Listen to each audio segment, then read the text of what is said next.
নমস্কার, আপনারা দেখছেন সময় কলকাতা আর খেলা হবে নিয়ে রয়েছে আপনাদের সঙ্গে আমি প্রবীণ। সন্তোষ ট্রফির মূল পর্বের জন্য 22 জনের নাম ঘোষণা করলো বাংলা। রবি হাঁসদা, নরহরি শ্রেষ্ঠা, চাকু মান্ডিদের মতো পরীক্ষিত মুখদের পাশাপাশি এবার সুযোগ দেওয়া হয়েছে এক চাক নতুন মুখকে। আইএফএ সচিব অনির্বাণ দত্ত এই প্রসঙ্গে জানিয়েছেন, কোচ সঞ্জয় সেনের ওপর আমাদের পূর্ণ আস্থা রয়েছে। দল নির্বাচনে তাকে পূর্ণ স্বাধীনতা দেওয়া হয়েছে বলেও জানিয়েছেন তিনি। 12টি দল নিয়ে শুরু হবে 79তম সন্তোষ ট্রফির মূল পর্ব। দুটি গ্রুপে ভাগ করে গ্রুপ বিন্যাস করা হয়েছে। গ্রুপ এতে বাংলার সঙ্গে রয়েছে তামিলনাড়ু, উত্তরাখণ্ড, নাগাল্যান্ড, রাজস্থান এবং অসম। গ্রুপ বিতে রয়েছে কেরল, সার্ভিসেস, পাঞ্জাব, ওড়িশা, রেলওয়ে এবং মেঘালয়। গতবারে চ্যাম্পিয়ন হওয়া সুবাদে সন্তোষ ট্রফির মূল পর্বে সরাসরি যোগ্যতা অর্জন করেছে বাংলা। এছাড়াও সরাসরি ফাইনাল রাউন্ডে খেলবে আয়োজক অসম। গতবারের রানার্স আপ কেরলেও সরাসরি নামবে ফাইনাল রাউন্ডে। বাংলা তাদের প্রথম ম্যাচ খেলবে 21শে জানুয়ারি, প্রতিপক্ষ নাগাল্যান্ড। 23শে জানুয়ারি সঞ্জয় সেনের ছেলেদের সামনে উত্তরাখণ্ড। 25শে জানুয়ারি বাংলার ম্যাচ রাজস্থানের সঙ্গে। 28শে ও 30শে জানুয়ারি বঙ্গ ক্রিকেটের সামনে যথাক্রমে তামিলনাড়ু এবং অসম। শেষবার 2010-11 সালে সন্তোষ ট্রফির আয়োজন করেছিল অসম। সেবার মণিপুরকে হারিয়ে চ্যাম্পিয়ন হয় বাংলা। এক নজরে দেখে নেব 22 সদস্যের বাংলা দল। গোলকিপার সোমনাথ দত্ত, গৌরব সাউ। ডিফেন্ডার সুজিত সাধু, মদন মান্ডে, জুয়েল আহমেদ, চাকু মান্ডি, মার্শাল কিসকু, সুমন দে, বিক্রম প্রধান। মিডফিল্ডার বিকি থাপা, তন্ময় দাস, প্রশান্ত দাস, শ্যামল বেসরা, সায়ন বন্দ্যোপাধ্যায়, বিজয় মুর্মু, আকিব নবাব, আকাশ হেমব্রম। ফরওয়ার্ড সুময় সোম, উত্তম হাঁসদা, করণ রায়, রবি হাঁসদা, নরহরি শ্রেষ্ঠা। কোচ সঞ্জয় সেন।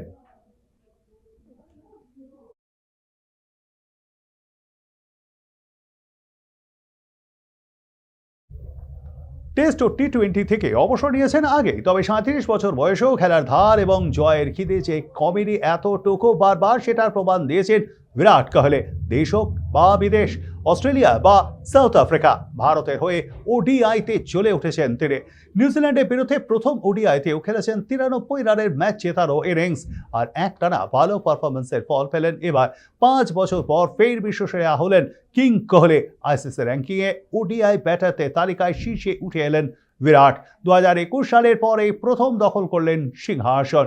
জাতীয় দলের সতীর্থ রোহিত শর্মাকে টপকে বুধবার এই নজির গড়লেন তিনি। আইসিসির শেষ ওডিআই র্যাঙ্কিং অনুযায়ী রোহিত শর্মা ছিলেন শীর্ষস্থানে, 2-এ ছিলেন বিরাট কোহলি।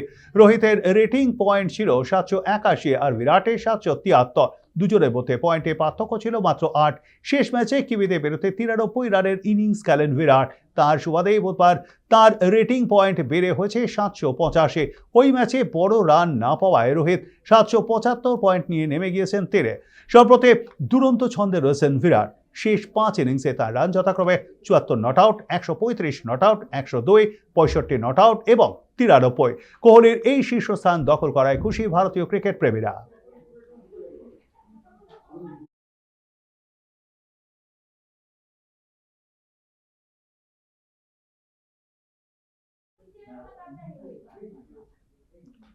বিরাট কোহলি এবং রোহিত শর্মা কি আদৌ 2027 বিশ্বকাপ খেলবেন? টিম ম্যানেজমেন্ট কি তাদের পরিকল্পনায় রাখছে?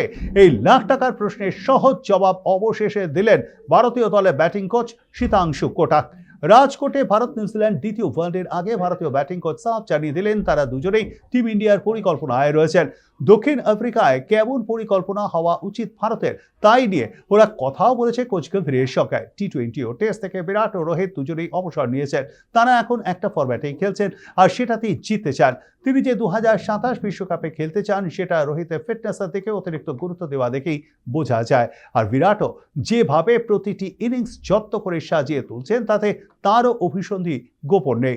শীতাংশু কোটাক এদিন বলে দেন, রোহিত এখন আর অধিনায়কের দায়িত্বে নেই। তবে টিমের প্ল্যানিং এর ব্যাপারে রোহিত আর বিরাট দুজনের ভূমিকা প্রবল গুরুত্বপূর্ণ থাকে। ম্যাচের স্ট্র্যাটেজি কি হবে, কোন পরিস্থিতিতে কি করতে হবে, সেই সব কিছুতেই রোহিত আর বিরাট বড় ভূমিকা নেন বলে জানিয়েছেন শীতাংশু। বিশ্বকাপের পরিকল্পনায় কি তারা রয়েছেন? শীতাংশু কোটাক জানিয়ে দিয়েছেন, ওদের দুজনের প্রচুর অভিজ্ঞতা, মাঠেও বাকিদের সাহায্য করে কোচ গম্ভীর বা তার সঙ্গেও কথা বলে জানিয়েছেন শীতাংশু। এমনকি বিশ্বকাপের পরিকল্পনা নিয়েও কথা হয় বলেও জানিয়েছেন কোটাক। অর্থাৎ এখন থেকেই 2027 বিশ্বকাপকে মাথায় রেখে এগোচ্ছেন রো কোচ জুটে, আর সেটা খুব ভালোভাবেই জানেন কোচ গম্ভীরও।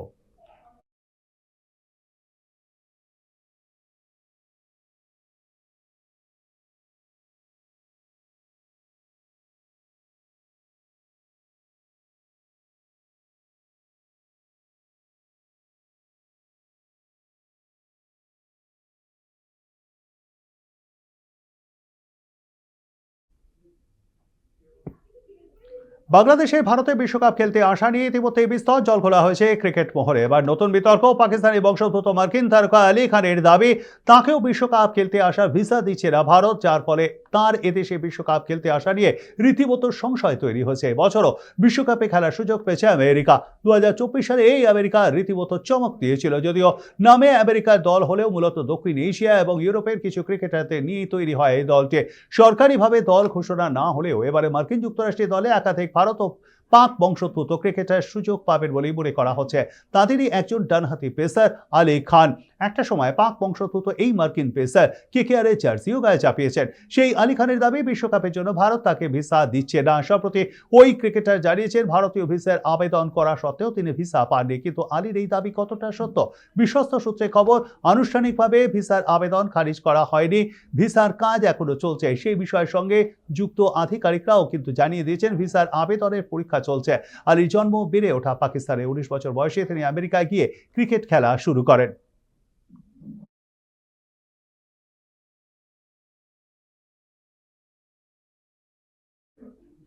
বাবর আজম, শাহিনশাহ আফ্রিদি থেকে মোহাম্মদ রিজওয়ান হয়ে এবার হাসান আলী। বিগ ম্যাচে একের পর এক হাস্যকর পারফরম্যান্স পাক ক্রিকেটারদের। রিজওয়ান এমন ধীর গতিতে ব্যাট করছিলেন যে তাকে মাঠের বাইরে পাঠিয়ে দেন দলের অধিনায়ক। সেই রেশ মিটতে না মিটতেই হাসান আলীর হাস্যকর ফিল্ডিং, যা দেখে খোদ পাকিস্তানিরাই তাদের ক্রিকেটারদের বলছেন দয়া করে সম্মান নিয়ে দেশে ফিরে আসুন। বিগ ব্যাশে ঠিক এই রকমই খেলছে পাকিস্তানিরা। বাবর আজমের দুর্দশা অব্যাহত। আফ্রিদি চোটের জন্য এখন খেলতে পারছেন না ঠিকই, তবে ভয়ঙ্কর অভিষেক হয়েছিল তার। সম্প্রতি রেনেডেক্সের অধিনায়ক মোহাম্মদ রিজওয়ানের কাণ্ড সব ঘটনাকেই ছাপিয়ে গিয়েছে। সিডনি থান্ডারে পেরোতে 23 বলে 26 রানে ব্যাট করার সময় তাকে ফেরত যেতে বলেন দলেরই অধিনায়ক, অর্থাৎ তাকে রিটায়ার্ড আউট করানো হয়, যা রীতিমতো লজ্জাজনক। এবার ভাইরাল আর এক পাকিস্তানি হাসান আলীর কাণ্ড। অ্যাডিলেড স্ট্রাইকার্সের হয়ে ফিল্ডিং করছিলেন তিনি, একটা বল ধাওয়াও করেছিলেন, কিন্তু সেই পুরনো রোগ ধরেও বলটা আটকাতে পারলেন না। তারপর হাসান চেষ্টা করলেও আর 4 বাঁচাতে পারেননি তিনি, যা দেখে হাসির রোল নেট পাড়ায়। নিজের দেশে তারকাদের দুর্দশা দেখে হতাশ পাকিস্তানিরাই। এমনকি অনেকে তো বলছেন তাদের ফিরে আসতে, তাতে অন্তত দেশের সম্মানটুকুনি বাঁচবে। বিশেষ করে রিজওয়ানকে যেভাবে বসিয়ে দেওয়া হয়েছে তা যথেষ্টই অপমানের।